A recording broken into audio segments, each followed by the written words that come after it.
How's everybody doing? Good? Well, we are in Judges chapter 8.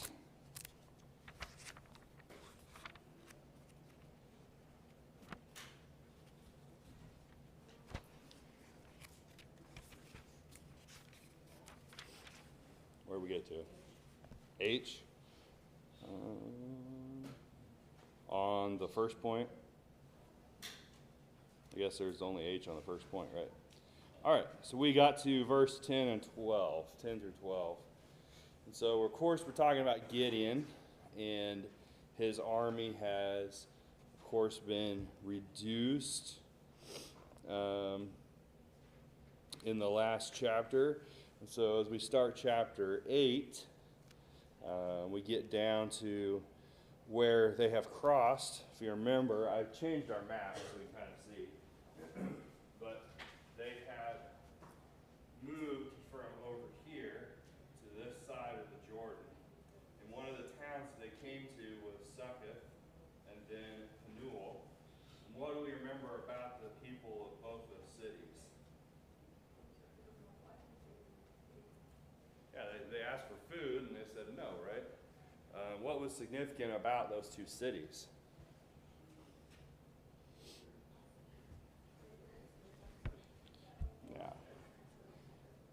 Yeah, they were Israelites, and so they're part of the tribe of Gad. And so, they come across, they find their own countrymen, and they want food. Now, the Midianite oppression, Midianites are along this area. They've oppressed this area for a long period of time. So you think about it, for the abrupt amount of oppression, of course, these three tribes on that side of Jordan is going to receive most of that oppression. And they went through their land into Israel, the other side, the east side of the Jordan, and they oppressed them there. And so when they came to them, one of the significant things is verse 6. It says, "And the leaders of Succoth said, 'Are the hands of Zebah and Zalmunna now in your hand that we should give you bread to your army?'" What did that mean?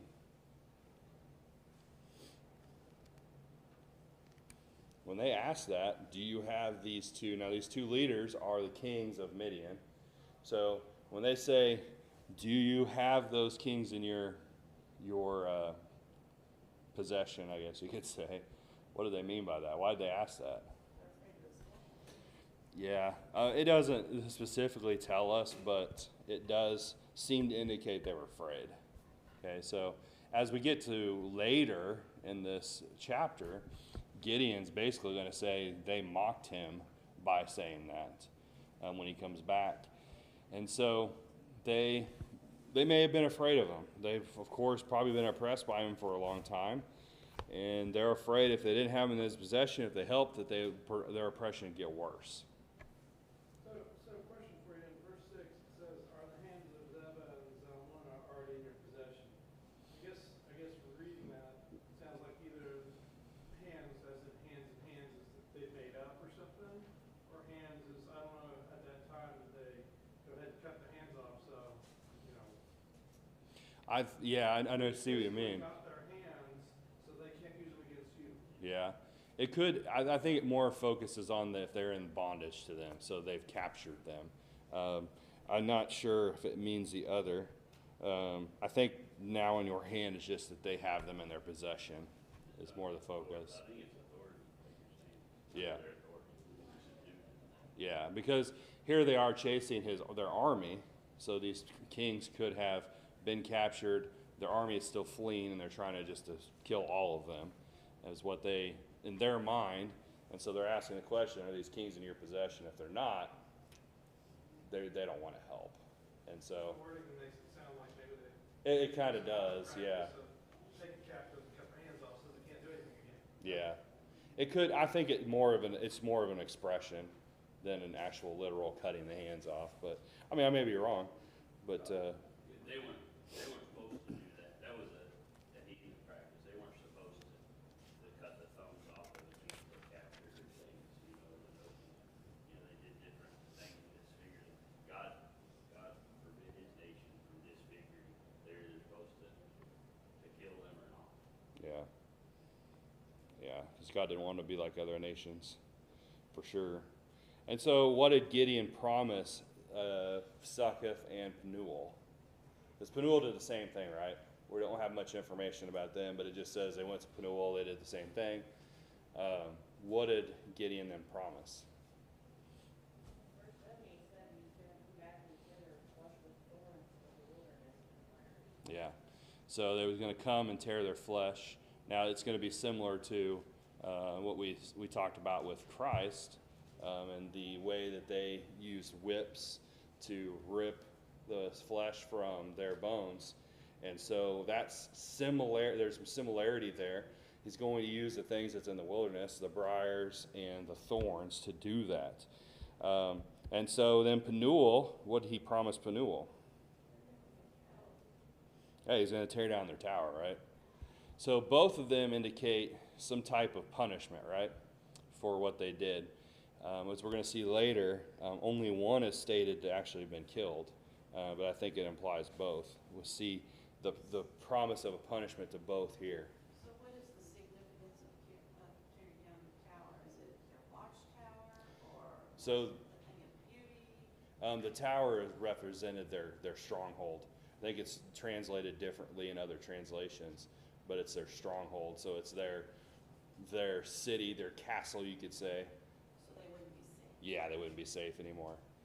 Because here they're hiding in their towers thinking that they're safe. For Succoth, when they talk about tearing your flesh with the thorns of the wilderness, is that because they are driving them before them and they are fleeing, or is it like To me, it seems like it's going to be a punishment he's going to do on them.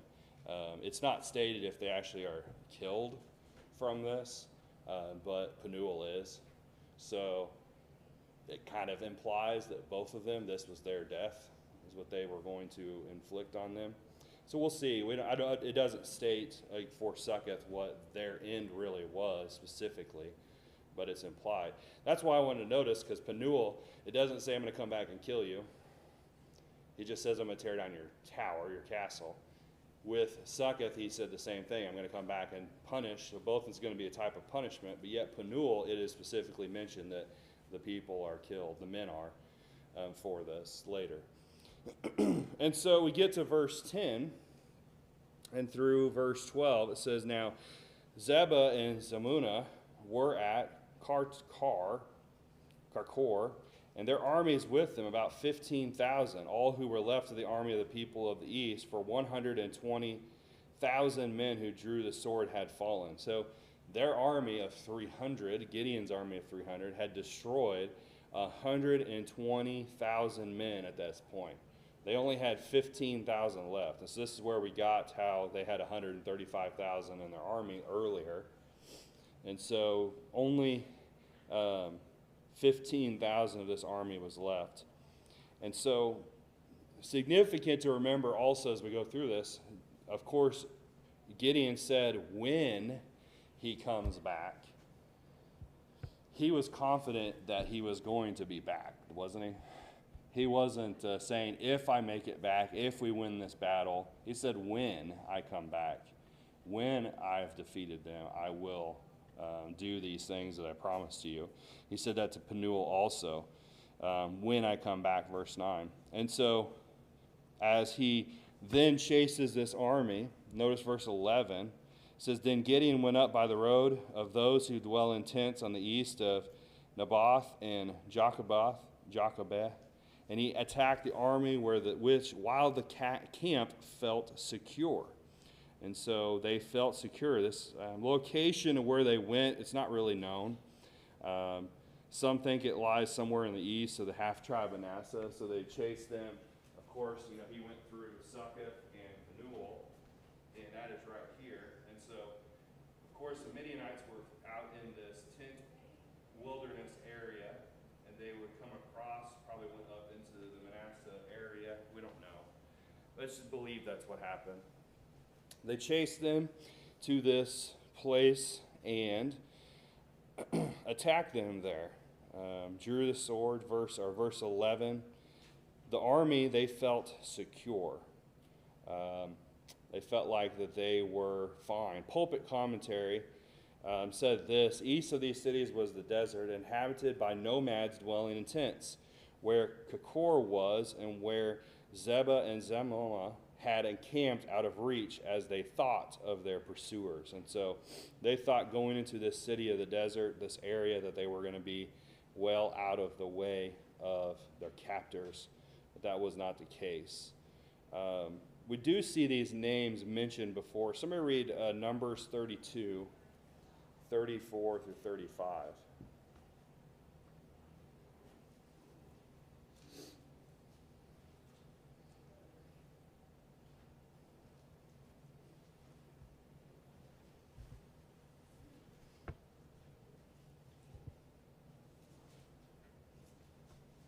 And the Gadites built up Divan, Ataroth, Aroer, Atroth, Shopam, Jazer, Jogbaha,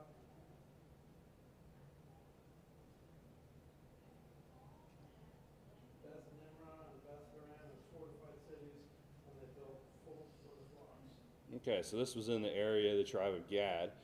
Verse 42 also states that.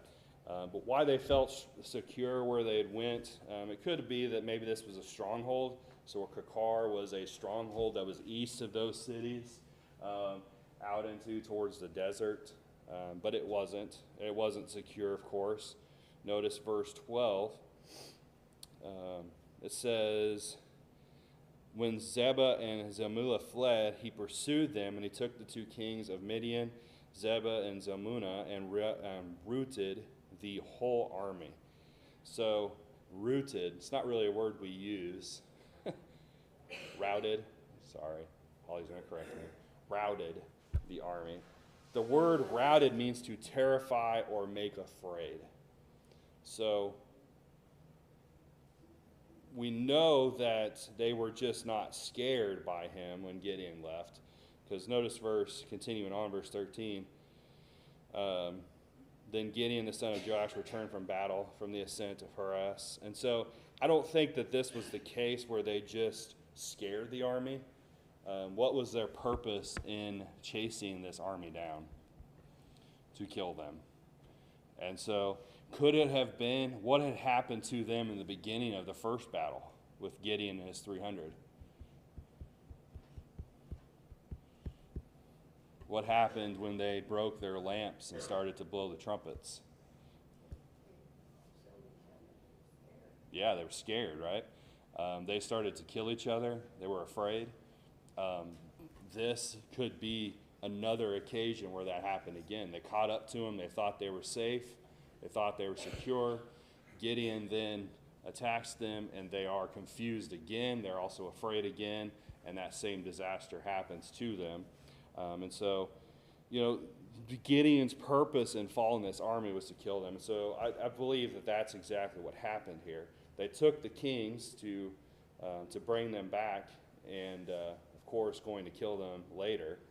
But the army was destroyed at this point. And so notice verse 13. We've read, then Gideon the son of Joash returned from battle from the ascent of Heres, and he caught a young man in the men of Succoth, and interrogated him. And he wrote down for him the leaders of Succoth and its elders, 77 men. And so Gideon interrogates this man that's from this area, and he finds out that there is 77 princes of the elders of Succoth. And so there was something I was wanting to notice here. Verse 13. Somebody read verse 13 do we have the ESV here? Or King James? Okay, so go ahead and read that. And Gideon the son of Joash returned from battle before the sun was up. Okay. And so this battle, I don't know why the New King James has the ascent of Heres. I was reading this from the King James and the ESV. But before the sun was up, the ESV I think says sunrise. They found the army. It says the same thing. They found the army They fought against him in the middle of the night, which happened the same way the first time, right? With the lamps and the trumpets. By sunrise, they had won and they had left. So how long do you think it was between the time that Gideon came to Succoth and Penuel? It doesn't tell us, but how long do you think it was that he returned back to them? Probably not very long, because it's a quick battle.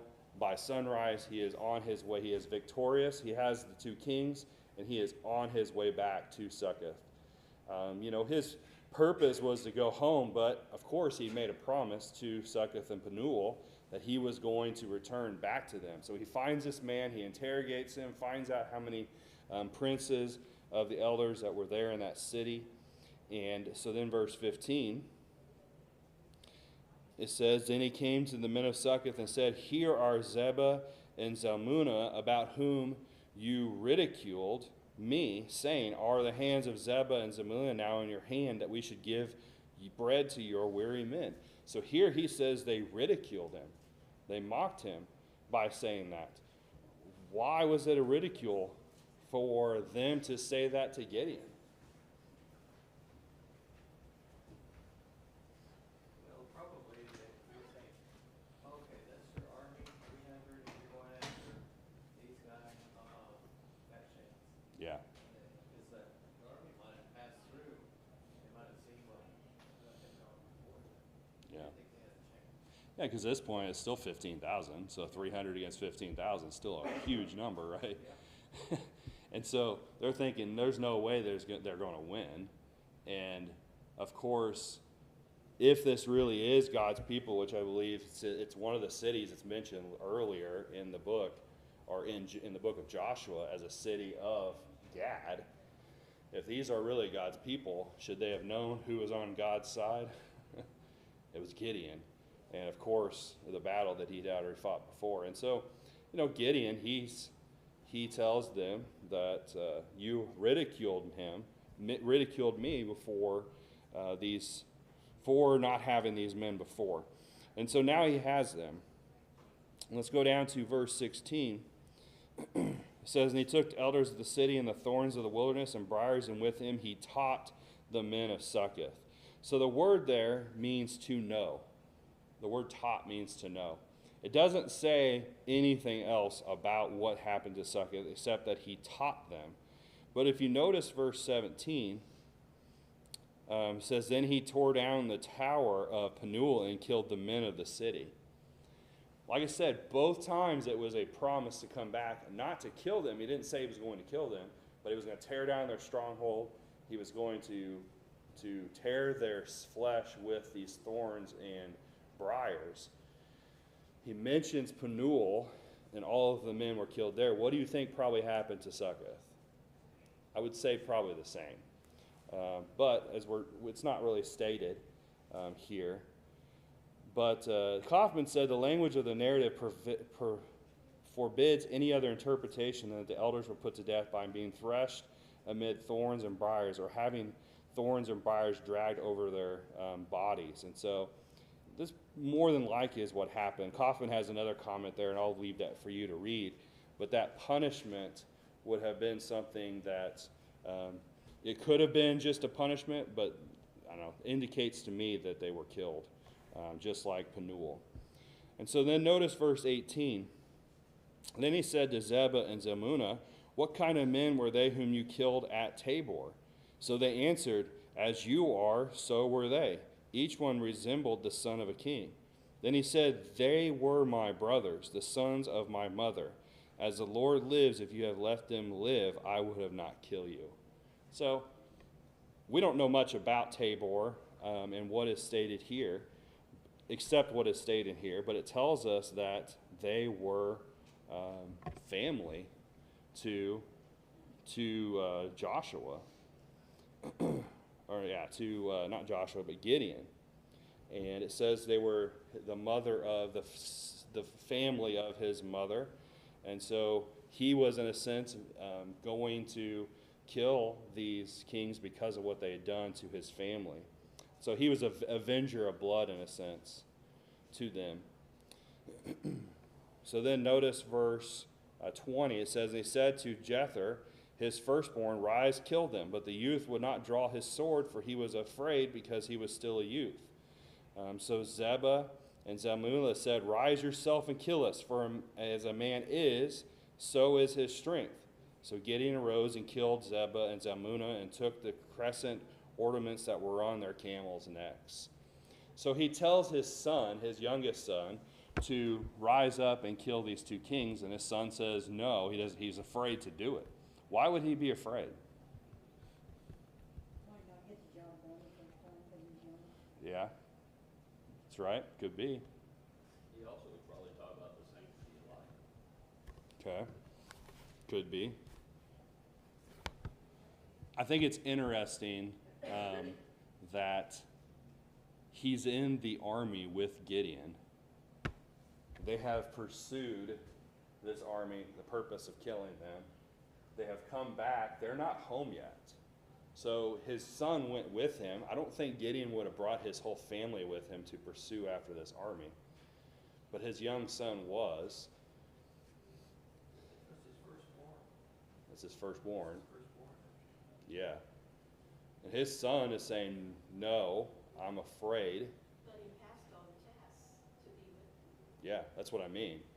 He's a part of that army No, but I mean, going with them. he wasn't part of the contingent that went home because they were afraid. Mm-hmm. He wasn't part of the contingent that didn't know how to be wary Yep. while drinking water. I mean, so he may not have wanted to kill, but he was still, he was gonna be afraid, probably do well. Yeah.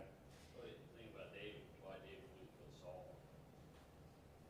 So, I think about this young man, he had a respect. Was it a fear? I mean, it does say respect. I understand, but something bothered him.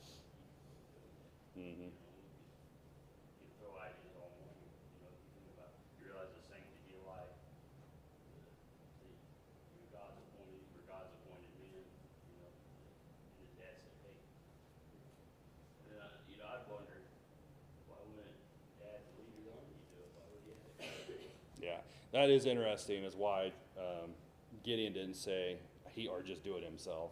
Which I think with the kings then mocking him again says, Rise yourself and kill us, and for as a man is, as it says there, so is his strength. So they're, in a sense, mocking Gideon, saying, well, you're going to have your son do it? Why don't you do it yourself? And Gideon does. But I don't know. It's interesting because his son is with him in this army. He has been here this whole time, probably would have been a part of killing of this army that they chased down, the 15,000. And yet here he doesn't want to. So it's interesting. But ended up Gideon did it himself. It could also be the fact that he had his son with him, so he was protected with him, so maybe he hadn't killed anybody at that point. Could have. Or- He could have just been going along. Yeah. Well, We don't know. I think it'd be difficult for someone to, okay, go for, do it again. They're not in a battle, they're not in a war, I would be surprised if the son had killed someone in battle, but to say, okay, get up and go over there and kill him. Mhm. Yeah, because it's An assassination in a war, sense. it's a you or them. That's right, and so this is they're not armed, they're captive, and also, think about it, if he's gonna kill the leaders of these groups, word gets out that you're the one that was responsible. There's a lot of things that you would have been eventually dealing with. Mhm. Being told suddenly, get up and kill these guys. Yeah. So, and it might be that Gideon was kind of giving him a chance, are you ready to do this? And he wasn't. Yeah. I don't think he got in trouble for it. No, he didn't. And honestly, later you're going to see the people, they want him and his children to rule over them. And so they respected Gideon's family for that also. I don't know. It's interesting. And we need to make sure we know that this was sanctioned by God. God wanted these leaders killed. He wanted this army taken care of. He wanted that oppression done. And they were wicked kings. And so Gideon was doing the will of God. And of course, We're going to find out about Gideon later, aren't we? Where is he mentioned later? Hebrews chapter 11 in the Hall of Faith. He's mentioned there also because of his faith. And so he was doing the will of God. You know, each one of these judges were. They were a military leader for God and sent out to do for this purpose. And so we don't know. We could, like I said, we could speculate all day on why this happened the way it did. But this text just tells us that ends up Gideon dealt with these two men. We know that these two men were probably kept captive until after this punishment of Penuel and Succoth, because I think Gideon wanted to make sure they knew, hey, I do have them in my possession. They are right here, and you should have listened to me. But, all right, any other comments or questions on that? All right, somebody want to read verse 22 through 28. Then the men of Israel said to Gideon, "Rule over us, both you and your son, and your grandson also. You have delivered us from the hand of Midian." But Gideon said to them, "I will not rule over you, nor shall my son rule over you. The Lord shall rule over you." Then Gideon said to them, "I would like to make a request for you, that each of you would give me the earrings from the plunder," for they had gold earrings because they were Ishmaelites. So they answered, "We will gladly give them." And they spread out the garments, and each man threw into it the earrings from his plunder. Now the weight of the gold earrings that he requested was 1,700 shekels of gold, besides the crescent ornaments, pendants, and purple robes which were on the kings of Midian, and besides the chains that were around their camels' necks. Then Gideon made it into an ephod, and set it up in his city, or Ophrah. yeah, it's right there in my mind. And all Israel played the harlot with it there. It became a snare to Gideon and to his house. Thus Midian was subdued before the children of Israel, so that they lifted their heads no more, and the country was quiet for 40 years in the days of Gideon. All right, so the next part, after everything's done, Gideon goes home, and Gideon does something really good and does something really bad, unfortunately. The first thing is, the men of Israel said to Gideon, "Rule over us, both you and your son, your grandson also, for you have delivered us from the hand of Midian." What should the Israelites have known about a king? They shouldn't have one, right? Who was their king? God was. And that's been stated before. Now, it's interesting. We're not going to read it, but I encourage you to go to Deuteronomy 17 and read the whole chapter, really specifically the last part, because God says in Deuteronomy 17, it says, when you get into your land and then you say, I want kings like the other nations, this is how a king is going to be. And so lays out what the king is supposed to do. They're not supposed to build up an army. They're not supposed to have storehouses of horses. All of these different things. They're supposed to be like the priests and read the law and know the law. But I think it's interesting, God knew back in Deuteronomy 17 what was going to happen to Israel. They're going to get into the land, they're going to settle in, and they're going to make that statement, and they do. Now, it's not now, it's later. But this is kind of a start of it. This is the first time we've seen them say, hey, we want a king. We want you to rule over us. And they're saying that to Gideon. Now, Gideon could have said yes, right? He could have. He could have easily said yes. You know what? I will. And he was already a judge. He was already one that was a military leader. He could have easily said yes and laid up for the future his children to be kings in Israel, but he didn't. Notice what he says in verse 23. And Gideon said to them, I will not rule over you, nor shall my son rule over you. The Lord shall rule over you. And that's the right statement. He knew that it was God's army. It was God's people, and that he would be that king. And so, you think about it, this whole process has been one thing after another that God has done to show he is the king, that he is the one that's in control, right? All the way back to the 300 men. What was the purpose of God dropping the army down to 300 men? To show the one. Okay? It's stated there to show Israel that he is the one that had done this, not any man, not Gideon. And so this whole time, the purpose of the army being 300 and Gideon leading them was to show that God was in control. And then right when everything's done, what is the first thing they say? Well, it's Gideon. Who are they giving the praise to? Gideon. Are they giving any praise to God at all? No. Gideon does. I think by that statement, Gideon is giving that glory to God, saying, no, I'm not your ruler. God is the king. And that's how it's supposed to be.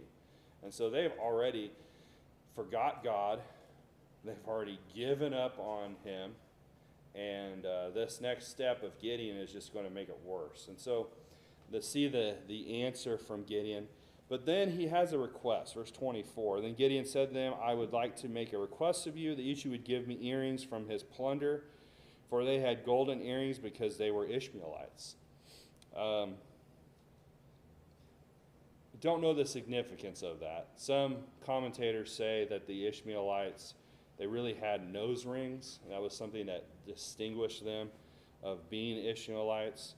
But it just stated here that they had golden earrings. So the men that they had defeated, they had these rings, and they had taken those rings. And so verse 25, they said, we will gladly give them, and spread out the garment. Each man threw into it the earrings from his plunder. And they not only did that, but they took the crescent ornaments, the pennants, and the purple robes which are on the kings of the Midian, and besides the chains that were around the camel's neck. They put all of that together on this sheet, and it comes out to 1,700 shekels of gold. That would have been about, it's believed to be about 50 pounds of gold. How much is 50 pounds of gold in today's money? I didn't do the math. Gold's like what, 3,000 an ounce? 5,000 an ounce. About 3,300. 3,300. And so if you do the math, it's a lot, right? About $500,000. Yeah. That makes Gideon a fairly rich man. I mean, even in that time, that's a lot of gold. And they just gave it to him, part of their plunder. One verse, 26, it says, besides the crescent, that was just the earrings, that was beside the crescent ornaments, the robes. Yeah. So it was a lot more. They asked That's for worth 1.3 million in today's. How much? 1.3 million. 1.3 million. It's a lot. And so it's going to make, Gideon a very rich man. And so he takes all this gold, and what does he make?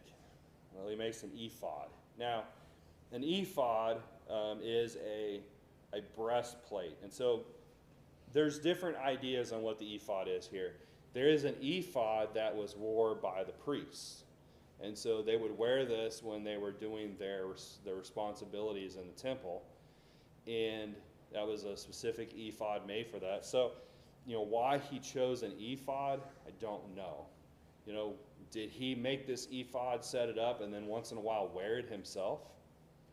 As showing that he was someone, very important to God because of the significance with the priest. Some think, People is what, huh? wouldn't it be, I conquered these people? And I think so. And another thing is that earrings were believed to hold sometimes symbolic meanings such as protection from evil spirits or good fortune. So that would have been part of the people's, that they had conquered their pagan ways. Mhm. So that would lend into that. But I also wanted to bring up that the crescents, years later, what, year 600, when Muhammad came to be, the people that he was a part of originally worshiped the moon goddess. Mhm. And these people are wearing crescents. So it sounds to me like this is a worship of the moon goddess. Yeah.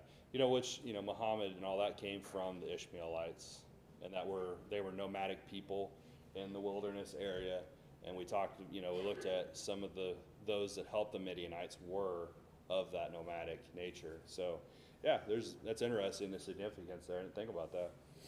But you think they take these rings, they make this ephod. Some also think the ephod could possibly just be an image that he had made and he had placed for people to see as a remembrance. I was just thinking. But yeah, it's basically what it is. It's showing, hey, this is a trophy or a significance of us defeating these people. But has this been done before?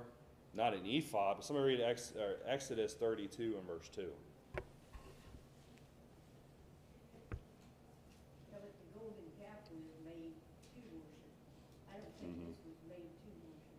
It was put up there as a show, like you said, a trophy. Yeah, you're right. It wasn't. It was not meant to be at the beginning something that they worshipped. But notice what it became. And that's Exodus 32, is it talks about the rings and the jewelry they made into a golden calf from their plunder of Egypt. So very similar.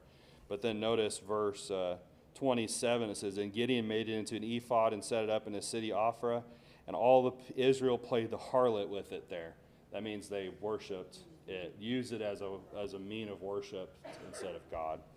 It says, and it became a snare to Gideon and to his house. And so, unfortunately, not only was it a snare to the people, but it became a snare to his own self. Some want to believe that he didn't worship it, it was just his family, but the text tells us differently. It says it became a snare for Gideon. But it's still amazing to think that he is mentioned in Hebrews chapter 11, verse 32 in the Hall of Faith. And so, how that works, I don't know. He wasn't perfect, but he did do a lot in what God wanted, had a great faith in God in the beginning. And to say that he ended his life not in the best way could be the case here with that stating that it became a snare to him in his house. It could be for pride, it could be for playing the harlot, just like others were. And so then verse 20 it says, and Midian was subdued before the children of Israel, so that they lifted their heads no more, and the country was quiet for 40 years in the days of Gideon. What does it mean that they did not lift their heads anymore? They did not worship God. They did not send prayers to God. They did not really care at all about God. And so again, we're going to see an oppression coming because of this. And so we're out of time, but any questions or anything to add to this? Israelites were cousins to the Jews. They were. The Midianites were too.